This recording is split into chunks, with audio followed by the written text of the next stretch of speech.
Hi, it's Rebecca Whitman, your host of the Balanced, Beautiful, and Abundant Show.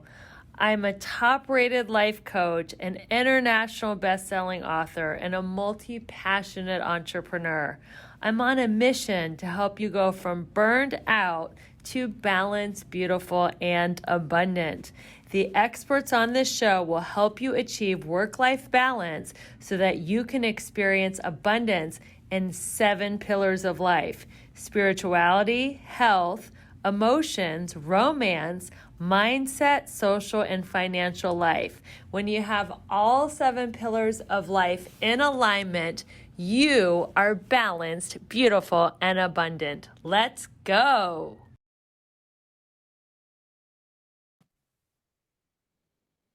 Hello, everybody. Welcome to the Balanced, Beautiful, and Abundant podcast. My name is Rebecca Whitman, your host. We are taking you from burned out and overwhelmed to balanced, beautiful, and abundant.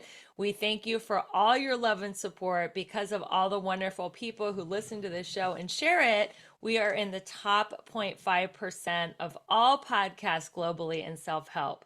So please keep sharing the podcast, helping people go from burned out to balanced, beautiful, and abundant. We have a wonderful guest. His name is Sean Frost. Welcome to the show, Sean. Thank you, Rebecca. Thanks for having me on. I appreciate it for sure. Excited to be here. Yeah, it's great to have you here. I'm going to tell you guys about Sean. Sean is the driving force behind the Live Like They Dream real estate team. And he isn't just a real estate broker, he is a multi passionate entrepreneur. He has done all different kinds of things. We're going to talk all about him and all his different streams of income. But what I really love about him is he's so focused on family, being a great husband and a great dad. But about his success, he has led a real estate team to success. He also owns 2 custom home construction companies. And beyond these ventures, he says his heart finds its center in the role of dad, which is just so sweet. He also has a creative spirit which shines through his music production company. It is called I Am Sean Frost. He nurtures the careers of 2 hip hop artists, TwoTiime and JSTN DMND. Am I saying those right? You got it. Okay, awesome. And as if this weren't enough, the real estate, the construction, the hip hop production, he is also the part owner of a professional soccer team, or as they say in Canada, where he's from, football. And that is called Atletico Ottawa. His community service has won him the Volkswagen Canada's Game Changer Award. He does community service with CHEO and the Ottawa Boys and Girls Club. So you are just doing it all, Sean. And I know that you came from, very humble beginnings. Tell us your story. How did you go from growing up in a blue collar home to being a part soccer team owner, real estate mogul, construction owner, hip hop producer? Like, you have had such an incredible transformation. Tell us a little bit about that journey. Yeah, thanks for the glowing intro, Rebecca. So, yeah, where to begin? I grew up in a single parent family. It was just my mom and myself. I'm an only child. I was living as a infant and toddler in Florida. My parents ended up going separate ways. I would say pretty amicably, which was great. That comes into play later in my life, but my mom and I basically came back up from Florida to Ottawa, and we were staying with my grandparents. My mom got a job at the Ottawa hospital where she was working before I was born. So she was just making ends meet until basically she could afford a place for the 2 of us. So yeah, humble beginnings for sure. We were living in an apartment when we finally got our first place. No TV. But we used to dance around the kitchen table when a good song would come on the radio. And I basically never knew what I was missing. I wasn't really missing anything. You were happy. Very happy, always. So I've been super fortunate in that regard that I've through the ups and downs, it's always been a very positive environment for myself, which kudos to my mom, and she kind of instilled that hard work and consistency, and just really ingrained a lot of good values into me, and integrity. And then on the flip side, my dad came back from Florida. He was, he would bounce around from job to job, not so much because of failing, but always trying to find the right fit or something that he could excel better at. And that included starting his own businesses as well. So I got a taste for, from the outside looking in at watching my dad kind of bounce around. And every time I'd see him, he'd have a new business card, which at the time was funny. But looking back on it now, I can obviously see where a lot of that, a lot of my entrepreneurial spirit has come from. And yeah, so that was, I kind of got the grinding and the hustle mentality from my dad. And then, that hard work, consistency, dedication from my mom. So I was able to kind of, unintentionally blend those together, and then kind of started the journey. And I started as a music producer in high school. That was my first taste of being an entrepreneur. Made a little bit of money there, went to university at the same time. So I was kind of working in 2 recording studios and going to school. And, one of the studios was down in Kansas City. I was working with some artists down there, ended up quote unquote cashing out in my early 20s, and staying in Ottawa. I met my wife, and then got a job at the Ottawa hospital myself, and thought, okay, you know what? I'm finally doing like a real, quote unquote, a real job on paper, good paper trail, stable.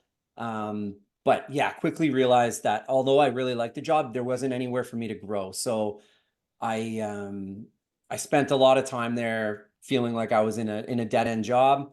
You were And a nurse, right? At the I Ottawa. was actually, I was working in patient care. So I was a tech aide. So I would basically help patients in all the different radiology modalities. So like from nuclear medicine and X-ray to CT to MRI, like across the board, but working with patients. Cause that was, I've always liked, I'm a people person. So I've always enjoyed working with people, and that was a great environment to like, although it was dead end job in terms of like monetary value and like, climbing up the ladder, I would say it was super rewarding in the sense that you're front line. So you could feel like you're making a difference because you're making somebody's day. So that in that regard, I really loved it, but I wasn't fulfilled. It wasn't enough for me. So then I started a general contracting company, hated it.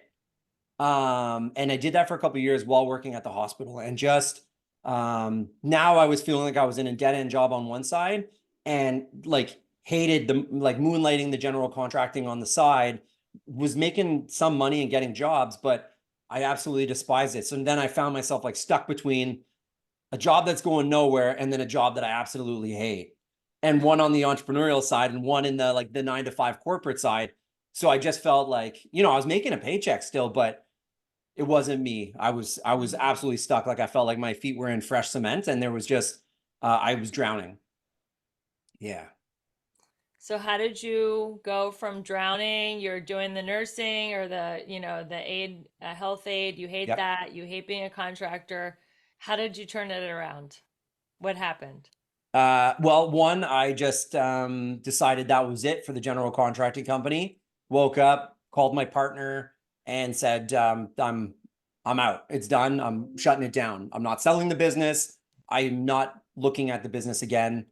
I'm hoping you're okay with that. I'm going to help you get through these last jobs that we have ongoing. As soon as those are done, I'm out. I'm shutting the business down. And he's a very, very good friend of mine. We've been friends forever, and he knew. He understood, and he said, bro, like, Sean, this is not, I know it's not for you. I know you hate it. I appreciate you helping me get off my feet, or helping me get on my feet, I should say. In the construction realm, English was a second language for him. So I was really helping him nail jobs. At this point, we had built up a big enough network that he could probably just go out on his own and do okay. I closed that down, and luckily enough, it was great fortune that a buddy of mine said, listen, you're meant to be a real estate broker. Like, you can do this in your sleep. You're going to love it. You're working with people nonstop. There's no ceiling. It's all based on dedication, consistency, work ethic, being relentless, sorry, which is right up your alley. You got to do this. So I said, all right, I'm always down for self-improvement in terms of taking a course or taking a class to, broaden my horizons. So I'm like, hey, what's the worst that can happen? I take the course. get my license and find out it's not for me. Well, at least I tried it. Yeah. So I did. And I worked at the hospital at the same time. I got my broker's license. Excel was fortunate enough to excel right away. So first year, obviously slower than the other years because I'm just building the business, but I could feel it right away that I just felt right. I felt at home.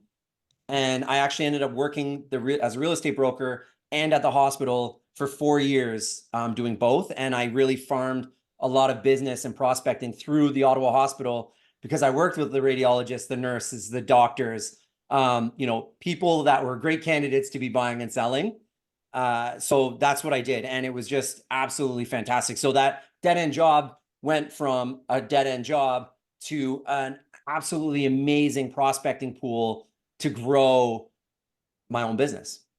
Incredible. So that's one of the things that I teach in my coaching practice is I tell people don't quit your job, get a side hustle.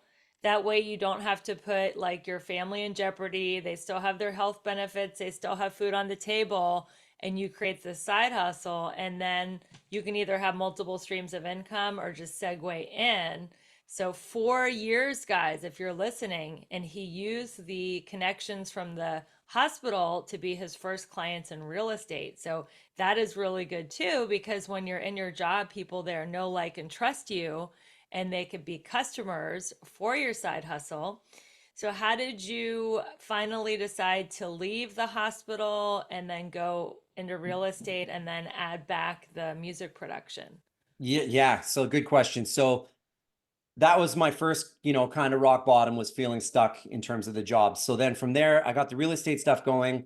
And just as I was getting into real estate, things were still tight. So money was tight, especially since I was trying to embark on a new career. So I was feeling it at this point. So I went from feeling constricted work wise and life wise to now financially. And my wife actually started it because she said, in terms of mindset and stuff, I thought I was in an okay spot, but I didn't realize how much I could learn until I started learning it. And she recommended reading The Secret, oddly enough. So I started laughing and I'm like, yeah, I'm not doing that. And she's like, yeah, you are. So I'm like, okay. So I read The Secret and I was like, okay, I'm going to play along. So as I was transitioning out of the construction into the real estate world, I decided to make a vision board. On the vision board, I wrote a $25,000 check to myself. As playing along, I'm working with it, and I put other things, a new house, like a house on there, a couple other things, car, materialistic stuff. But then, also tried to envision like other qualities of life that I wanted to bring upon myself. So I went out to the builders to look for design ideas for the end of the construction job and the start of real estate, so I could start to figure out like, what are things called? What's hot? Like how can I converse with clients and know what I'm talking about? And oddly enough, I ended up at a builder's office, and there was a lot there that it pulled me. There was a magnetic pull to this empty lot. And the staff at the builder said, hey, if you want to buy it, it's $50,000 off the lot and the house that we can put on this. And I'm like, okay, well, that's all well and good because I have $1,000 in my bank account. That's it.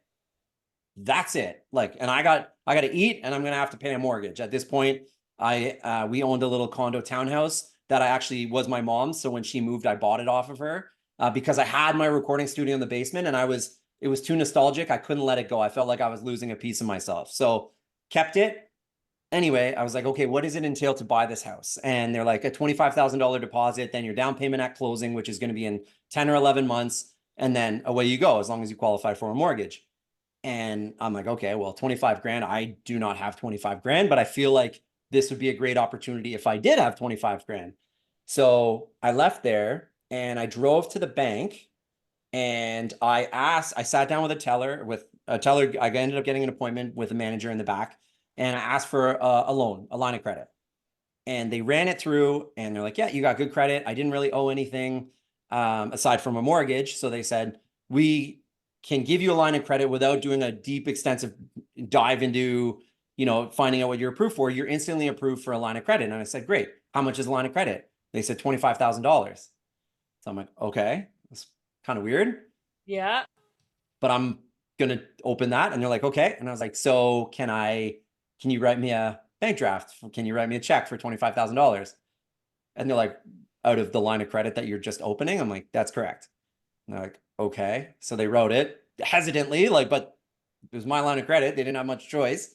So I got it, went and picked my wife up, drove back to the builder's office, didn't tell her anything at this point, and went back there, showed it to her, this and that. And she's like, oh, yeah, imagine, like, this would be amazing, but we don't have any money. And I pulled out this check and she's like, where did you get that from? I'm like, I just opened a line of credit before picking you up. Should we do it? And she's like, well, like, can we do it? And I'm like, we'll figure it out. She's like, all right, we'll figure it out. So we did. We put the $25,000 down. Times were a little different then, but yeah, put the 25K down, ended up making it work. But that, like, instantly, I remember going back home and being like, looking in my office and seeing the vision board and being like, oh my God, like, this just literally happened. Like, this is like 48 hours later. I didn't even remember that I wrote this check. And I'm like, oh my God, like, this is crazy. It's 25 grand. Like, so then I went down the rabbit hole. We got this house. As soon as we moved into the house, things were okay. But because of all the expenses, again, financially, I hit rock bottom. We got the house in like October. Christmas came, and I could afford a Christmas tree. That was it. And it was just the two of us at the time, but I couldn't afford to buy any presents for my wife, for anybody, like family members, nothing. And I remember that feeling of being like, okay, I've dug myself out of one spot, feeling that I was like trapped in it and in a cage. But now I'm like super tapped out to the point where I've never been like this before in my life. I'm literally scrounging to like try to get groceries. It's Christmas. We're both Christmas junkies. And yeah, we have a roof over our head in a brand new home, which is absolutely incredible. But I felt inadequate. I felt like, oh my God, like, what am I doing? Like, have I overextended us? I can't even afford like a Christmas present. So I remember that feeling and just feeling helpless and again like inadequate and just low. Like I just felt like on rock bottom. So then from there I was like, okay, that's it. My back's against the wall. I'm going pedal to the metal and I'm never looking back. So it was like that moment you just decided that I'm just going to go for it. Everything. And what did you do differently? How did your actions look differently after that Christmas where you couldn't afford gifts? Yeah. So everything went from what I didn't have to what I do have. Hmm. Right. I just had to get through Christmas. So as soon as Yeah. Christmas Day was over and I felt super crummy, over the next few days, I really was able to kind of recenter and think about like, oh my God, look at what I do have. Because the reason that, and then that was the other kicker that I couldn't see is that the reason that I was so strapped on financially is because I didn't sell that townhouse, that condo townhouse that we had. We kept it. So if we had sold that, and that's what I had to get my head around. I'm like, if I had sold that property, I'd have all the money and everything I put in and a lot more. So I was able to keep that property as an investment and get another house with starting a new career and still working at the hospital. So I'm like, okay, get your head out of the gutter here. Like there's a lot of positives. So then I just started getting that momentum going and being like, this is amazing. Like I have this new career and started getting deals and branching out. And then from the success of the real estate, because like it blew up, like it took off. I couldn't imagine where it was going to go. Like I never imagined my life going that far or that fast in that direction. And then from there, I just found that the opportunities were coming to me because I was just, going to bed happy, waking up excited, and things just started coming at me, like where investment opportunities would come, or like I'd run into new clients. And that's how Nepean Property started with a bunch of friends from elementary school. They were like, hey, one's an engineer, one's a general contractor. We've got like somebody who does a lot of electrical. We've got a guy who owns a roofing company. And then they're like, you're a real estate broker. Why are we not teaming up and having a fun group from like our childhood, but actually like embarking on a business and making some money? So I was like, hey, let's do it. So we did that. Then I had my colleague from the general contracting company that I closed down. He's like, why don't we just get your license, go to school? It's more education here in Ontario. You have to be licensed to build custom homes. So I went into the schooling, opened a couple custom home building companies, and there you go. So what I'm hearing, and if you guys are listening, pay attention. It wasn't even that he changed his action that much because he's always been hardworking. Sean, you had a mindset change and I you did. decided to focus on gratitude and being happy and excited that you were on a path with a unlimited income potential and on a whole new career, and that you were on an adventure and you didn't know who, when, or where your first real estate clients would be, but you knew they were coming, and then everything magnetized to him. So that is a beautiful, beautiful story. You have so much going on, Sean. How do you achieve balance between your businesses and your family life?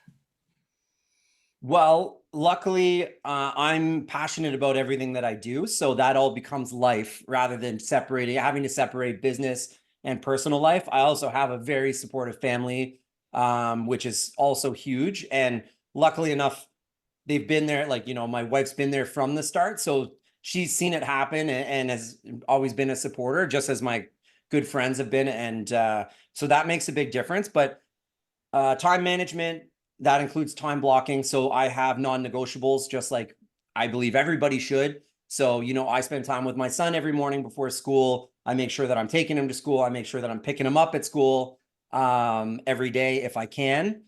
And that's literally 90% of the time. I also make sure that I'm spending that quality time after school with him from, just before dinner kind of thing up until the time that he goes to bed. I have no issues putting in another 2 or 3 hours of a work shift, whatever I need to do after he goes to bed. Because I'm not willing to sacrifice the time with him. He's in school during the day, so I can work, but I'm not really willing to sacrifice that time missing with him for work. And how Uh, old is he now? he's 7. He just turned 7. So you are time blocking, I you're am. working during certain hours while he's in school, and then when he's at home, you're with him, and then you do another time block after he goes to bed. Where do you get your energy to do all the stuff? Taking him to school, working late into the night after he goes to bed. Where are you getting your energy from? Are you like just high on life? Are you drinking caffeine? Like what's happening over there? Yeah, a little bit of column A, column B. So yeah, for sure I'm having a coffee in the morning. But I do have I'm extremely consistent and relentless in terms of like what my schedule entails. So I have my lists that are set up every day. The majority of the start of my day is the exact same list every day. So my check boxes, and I trick myself into creating momentum. So I set my schedule up so that I have whatever hard tasks I have, I set those up in the morning as well, because I do like to tackle Ryan Serhant. I work with him on the real estate side as a mentorship. He's one thing that he put down that I've always picked up is that he likes to tackle the hardest part of his day first thing in the morning. And for him, it's not even work wise, it's going to the gym. So I like putting whatever hard task that I know, I put that in my morning block along with a lot of the easy tasks that I have. And I create a ton of momentum. So I do wake up before my son wakes up and crush an hour or an hour and a half of work, which is the equivalent to what most people are going to do in a 5 to 8 hour shift.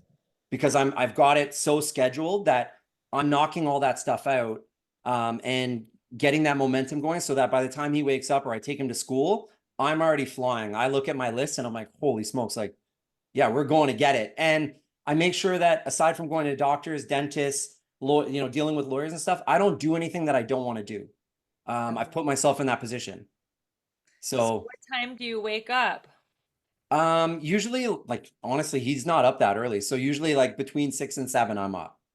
And then do you make time to go to the gym?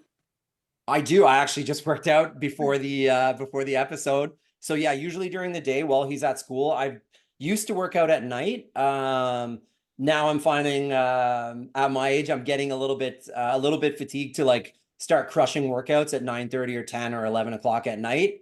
So I do time block those now, as a lunch break. Like I'll take whatever amount of time I need, depending on the workout, and get that in during the day. And again, that just starts to refuel me. Like right now I'm operating on an 11, and then I had my coffee at 6 this morning. So Love it. I love it. So you mentioned your mentor. His name is Ryan Serhant. Is that how you that's say right. his name? Yep. What is other than doing the first thing, the hardest thing in the morning, which is also known as eating the frog? What is another great thing that he taught you as your mentor? Oh, wow. Loaded question there. I've picked up a lot of stuff. And there's actually been,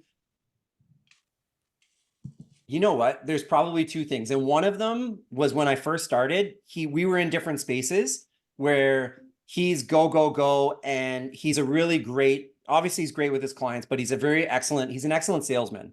And I was able to figure out working with him right away that I am not a salesman. I don't want to be called a salesman. I do a salesman role. Of course, I buy and sell homes with clients. But I wanted to make sure that I really put myself in that customer or that client services category rather than being a sales rep or a salesman.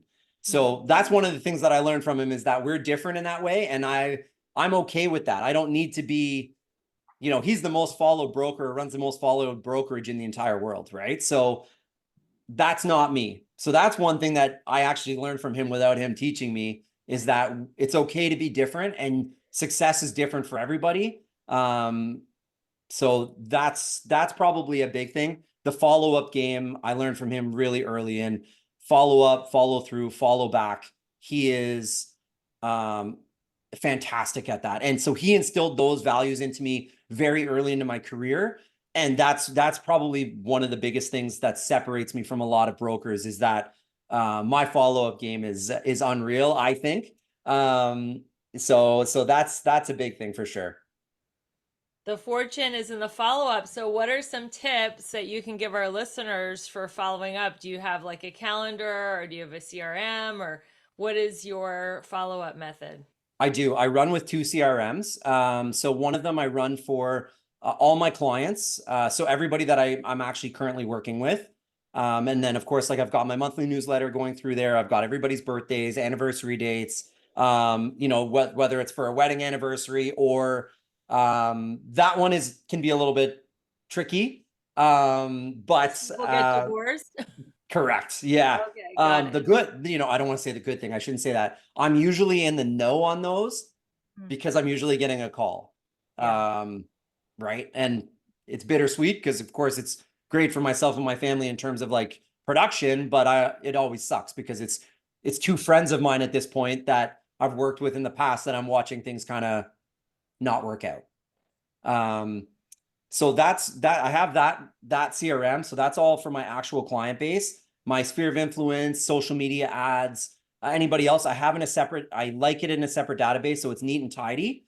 And then I have everything programmed. I've done my smart campaigns, especially on my CRM for the people that I don't currently work with or know. I've basically got a 3-year campaign built in for email, video messages, text messages, calls, and all the calls I'm not doing, I have an admin do those calls and follow up on all my social media ads, and doing all the vetting for me so that when leads come my way or to somebody on my team, they're already warm at that point. They're expecting a call.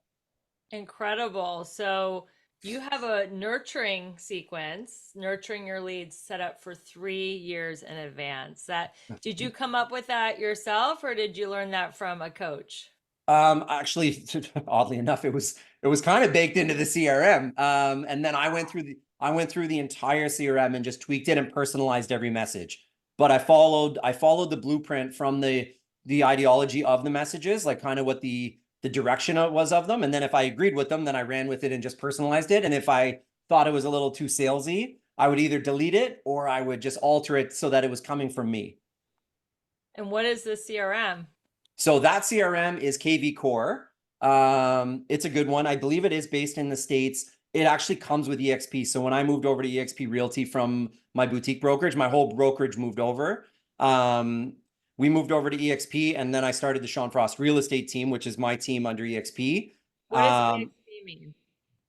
I don't know, to be honest. I'm not sure. It's just EXP Realty. I don't even know what the letters stand for, but it's great because they let me do my own thing. That was the caveat. That was the big thing for me moving, was as long as I can operate on my own terms, and basically EXP's been extremely good with that. They only deal with my admin. I don't get harassed or bothered.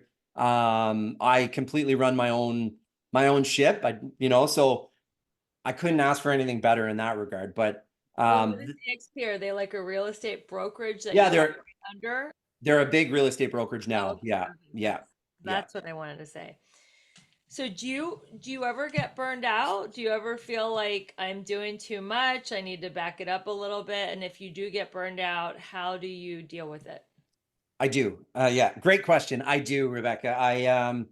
So I try to mix it up. I'd like to, big or small, I do like to have something to look forward to. Not that I'm hoping for the future, but just something that if I need some clarification or I need to just grab onto something really quick, rather than what I have, I do like to grab onto things like, you know what? It's all good. I'm going to keep pushing through because in 10 days from now, I'm going to be in wine country and checking out, that's where I was this weekend. That's why I'm bringing it up. But Nice. I'm, going to be checking out all these wineries and distilleries and breweries in the countryside in these fantastic little chic spots that, only a couple hours away. I just need 24 to 48 hours and just enjoy the fruits of my labor. And then, get back, just take a quick breath, get off the grid for a second, and then hit the ground running. Again, the burnout isn't because I'm getting jaded or disliking what I'm doing. It's sometimes just on me because I'm taking on, like you said, like taking on too much or feeling a little bit overwhelmed. Just take a step back, take a breath. And I'm not the best at doing that, but I just did that. But the other way that I get over being overwhelmed or run down is just really being selective with what I'm doing now. So that was a thing that I struggled with. Now I think I'm pretty successful in the fact that I select things that I'm passionate about, not based on like a monetary value or feeling obliged to do it. Before, my circumstances would kind of make, I'd feel like I should take it on because I needed to. Now I understand that if I'm passing on this, even though it could be fruitful in terms of a return or making money, if I push this aside, I'm still keeping myself open for I'm still creating that magnetic basically I'm opening increasing my vibe that the right opportunity is coming so that when it does come, I'm not going to be what happens if I take the first opportunity on and it sucks and I know it's going to suck and I don't like it, and then the right opportunity comes right after on something that I would have loved to do, but I'm too preoccupied with this first one that I don't like. Why do that?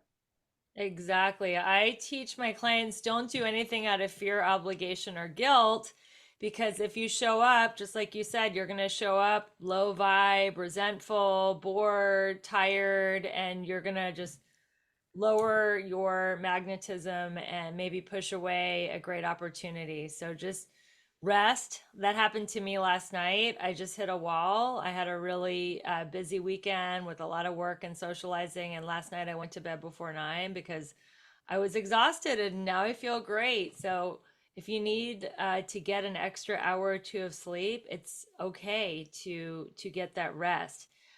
How do you think being a dad has changed you as a person? I know you often like told me when we had our first conversation, it was in your bio, he is like the center of your heart. What shift did that make in you as a man being a dad? Oh, it was everything. I think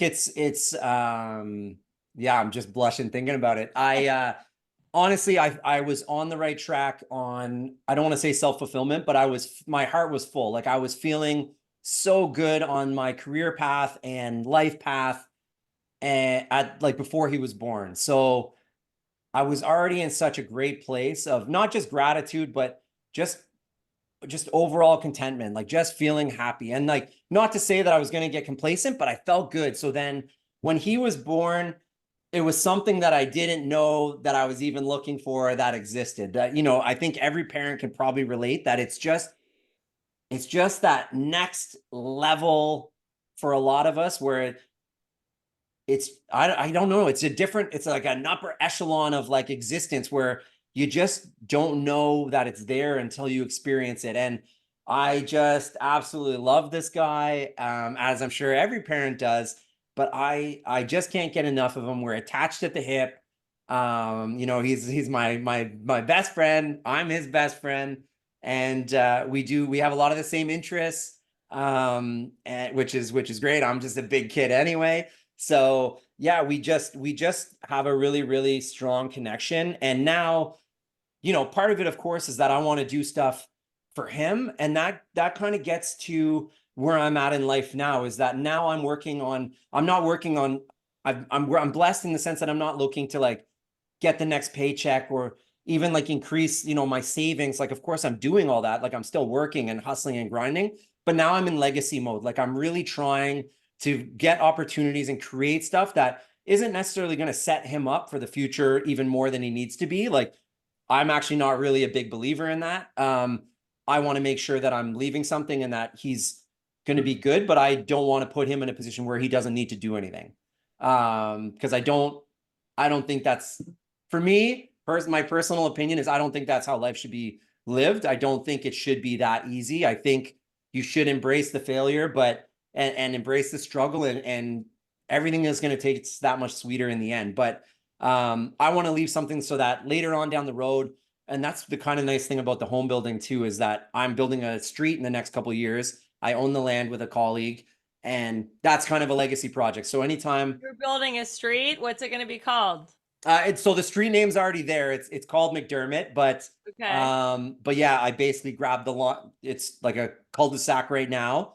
But we've got from one end to the other. So I'm working with the township just outside of Ottawa. It's in the next couple of years, but that's going to be something that he drives down that street and he's like my dad did this. Like my dad built this street, right? And I just think something tangible. It's just a cool thing. And then the other side for the legacy project is that I put a lot of my marketing money aside from some social media ads and stuff like that. I invest all my marketing advertising money into the community. So that's the other thing that separates me from a lot of people, is that rather than doing radio ads, TV, bus stops, all that's, print, not saying that doesn't work, because it does. That's not me. I take my stuff and I put it back through the community, which is why I partnered with Atletico Ottawa. So I wish I was the owner of the club, but we're owned by Atletico Madrid, but I am a partner. So the club actually approached me because I'm a big football or soccer fan, and I was going to every game. They approached me to actually become an official partner of the club, so that we could team up and work in the community. So with CHEO, last year was the Children's Hospital of Eastern Ontario. This year it's Canadian Blood Services. The opening match is this Saturday that we're working on stem cell research together.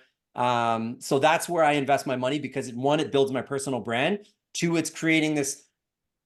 I have an issue of like being forgotten when I'm gone. That's one thing that I struggle with, is that when my time comes, who's going to remember me? And I don't know if it's ego based, pride based. I can't really figure that out. I have an issue that I don't want to be forgotten, and I'm trying to create a legacy that will maybe, give me some longevity in that, and being like, you know what, that guy was a pretty cool guy. I think it's great. I actually had a dream last night and I was like asking, I don't even know, an angel, do you have any advice for me, like about being a human? And the angel said it ends. So for everyone, for every human, it ends. We're here on a temporary basis. And I think having the awareness that you do, Sean, of I'm not going to be here forever and I want to make an impact and make my mark. That is one of my driving forces too. So Awesome. I'm very aware that this experience is going to end, and how many people can we impact and help while we're here. And it's so great that you're using your money to invest back in the community instead of just doing traditional advertising. You're putting your name on these different projects. So tell us a little bit more about the soccer club. Like, talk about a manifestation, guys. They came to him. How does that even happen? How does this professional soccer team find out about you as a fan and ask you to be a partner? And what does that mean? Does that mean that you are investing or just doing their community outreach? Like, how are you a partner?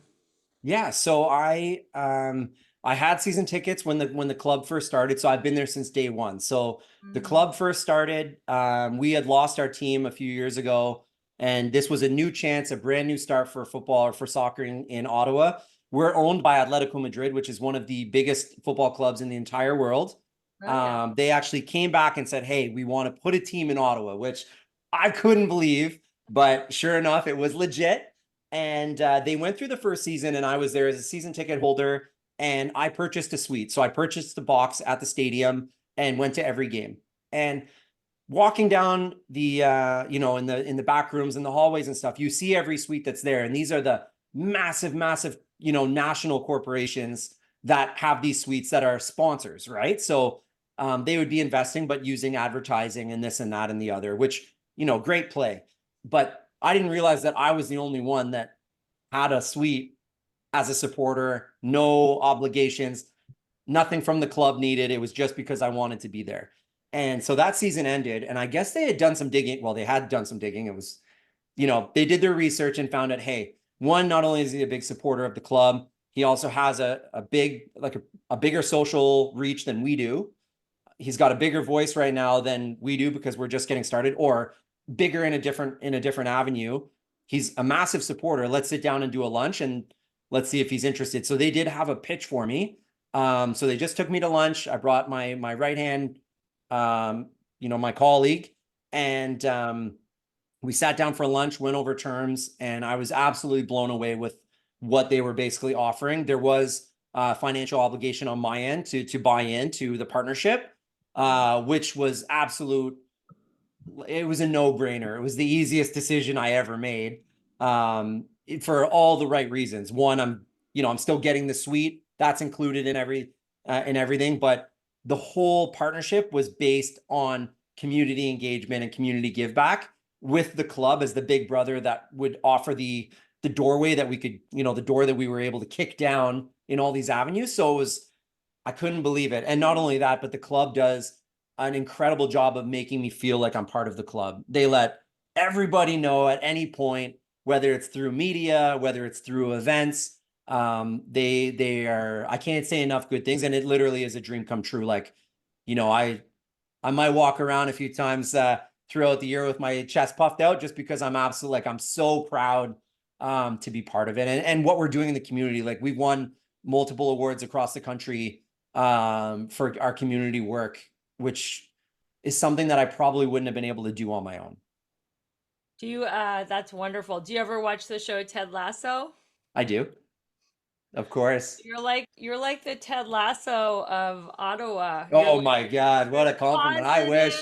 positive and you don't have like a big background in soccer, but you're like, sprinkling your magic fairy dust of positivity everywhere and like helping the children. And it's pretty awesome. I think that's going to be my new nickname for you, the Ted Lasso of Ottawa. I will take it. Thank you. There you go. So you lead a team in real estate. You also have employees. How many people do you think you're leading between all your different ventures? Not many, small circles. That's one of the things that I stick to. So I have two admins that kind of help me across all platforms, all businesses. I have an event coordinator who also acts as kind of like my right hand in terms of bouncing ideas off of. I know that she'll always give it to me straight, good or bad. So that's important to have. And then I do have a junior agent underneath on the real estate side with my real estate team. And then I do have a lot of crews on the construction side that I work with. So that they're not actual employees. I sub them out, but it's a lot of different trades and a lot of different groups that I trust with everything, that I'm super fortunate to have as part of my quote unquote team. So really, I'm operating with like 3 to 4 other day-to-day as like directly on the team. And then the rest of everybody else is kind of either doing their own thing or they're like an extension. But you have a lot of delegation between the subcontractors, and which is why you're able to do so much. So Yes. that is So sorry, that is Rebecca, to cut you off before I lose yeah, that thought. I do that intentionally. Any yeah, new business at this point that I start, my like time is more valuable than money to, yeah. for a lot of people. Easier said when you get to the point where you can make that switch. That doesn't happen overnight. You have to get to that point. I totally understand that. But now I only start new business ventures with a partner. I always take a partner, and I usually pick somebody. I have to know them previously and I have to trust them. Hmm. Then I also try to make sure that that's going to be their focus. So if that's their bread and butter, I'll take less of a percentage and have them run the day to day, and I can do some overseeing, or just take a step back and watch it grow, offer my insight and advice when needed, but let that business take off without having to do much, so that my time doesn't get compromised. Yes, I can be a partner or a co-owner or whatever. To me, that doesn't matter. The title doesn't matter. The percentages don't matter. As long as I'm happy with it, then I'm good. I don't care if I'm taking 25%, as long as I got to the 25% on my own and I agree with it. No problem. 50%, 60%, 75, it doesn't matter. Time is more valuable than money, because money you can spend it, make it, spend it again, and time is something that we never get back. And you're very aware of your child being 7 and wanting to spend time with him, which is so great. So, the last question before we wrap it up, if you could have a huge billboard next to the highway with one piece of advice that the whole world would drive by and see, what would that billboard say? Oof. You know what? I think selfishly it would just be my mantra. It would be live like they dream. Super simple, and I think you could take that in so many different ways. But I'm just a firm believer in action over just thought, right? Or just talking. There's so many instances where people scheme or think about things or try to come up with business ventures or whatnot, and then they don't do they don't take action. They don't do a business plan. They don't actually get it off the ground. And that's one thing that I embrace failure. I love falling on my face. I have no problem looking dumb, because one, I know peace of mind that I tried it and it didn't work, or I tried it and it didn't work, but now I know why it didn't work. So the next time I get into a situation like that, I'm going to use it to my advantage. But people always envision something, not, that's wrong. I shouldn't say always, but people often envision something grander than what they're doing. And like, oh, I wish I was doing this. Well, so like, if I live like they dream, it's not that I want to live somebody else's life, but like what other people only think of, I'm going to do that, because if I want to do it, I'm doing it. I got it on my wall behind me in my office. I have it tattooed across my chest. I look in the mirror and I know, like, live like they dream. What people only talk about, I could do that in my sleep if I feel so inclined to do so. Well, you heard it here on the Balanced, Beautiful, and Abundant show. Live like they dream. Don't just think about it, live it, do it, manifest it. That's right. And Sean is a great example of how he has been able to do that through raising his vibration, having a servant leadership attitude of wanting to give back, and just being like high vibe and excited about his life, whether he's just starting off as a hospital aide, just got his real estate license, or now he has this empire. He still has the same high vibe, which is such a great example on how to manifest. So, Sean, I know my listeners are going to want to follow you on social and stay in touch with you. How can people contact you?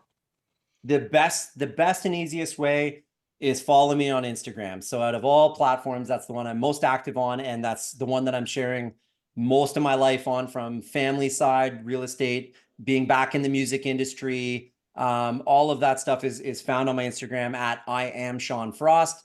So you can follow me there, send me a message, and of course, like, my email is on there as well. So anybody, Rebecca, that is looking to do something but is ready to take action, you can email me, and I have all the time in the world for somebody that's trying to make something of themselves and actually do it. If you want to just have a discussion and shoot the breeze, I'm sorry, that's not really what I'm looking for. But if I can help you out in any way that you're actually prepared to, not, you don't have to take my advice, but you have to be pushing towards the goal that you set for yourself, I'm more than happy to help and more than happy to chat. Wow, that is so generous of you. Thank you, Sean. You have been an amazing guest. Thank you, everybody, for listening to the Balanced, Beautiful, and Abundant show. If you found value in this episode, go ahead and share it with a friend. Take a screenshot on your phone. Tag me and Sean. What is your Instagram name so they can tag you? Mine, it's I am Sean Frost. I am Sean Frost. I'm at Rebecca E. Whitman. Give us a tag. We'll reshare it in our stories. Go ahead and leave a 5-star review and subscribe to the show, because every week we have an amazing guest like Sean who's going to help you raise your vibration and live life like you want to. Going from burned out and overwhelmed to balanced, beautiful, and abundant. And until we meet again, keep your vibe high and magnetized. Bye, everyone. Thank you so much for listening to another amazing episode of the Balanced, Beautiful, and Abundant podcast. It's your loyal listening that makes our show top 0.5% in the world. I would love to connect with you in person. We're having our second international retreat October 3rd through 6th in Belize. If you like yoga, sound baths, and want to get all 7 pillars of abundance to a level 10, this retreat is for you. Just go to the link tree in the show notes to snag your $200 off promo code before April 15th. And let's end the year 2024 with momentum so that going into 2025, you will have so much abundance in all areas of life that you will be setting yourself up for the most incredible year ever. It is going to give you something to look forward to all year. Make sure you snag your spot before April 15th. And if you have any questions, you can always email me at RebeccaElizabethWhitman.com. My email address is on my website. Thank you so much for your loyal listening. And we will see you on the next episode. And some of you lucky ladies will see you in Belize. Bye.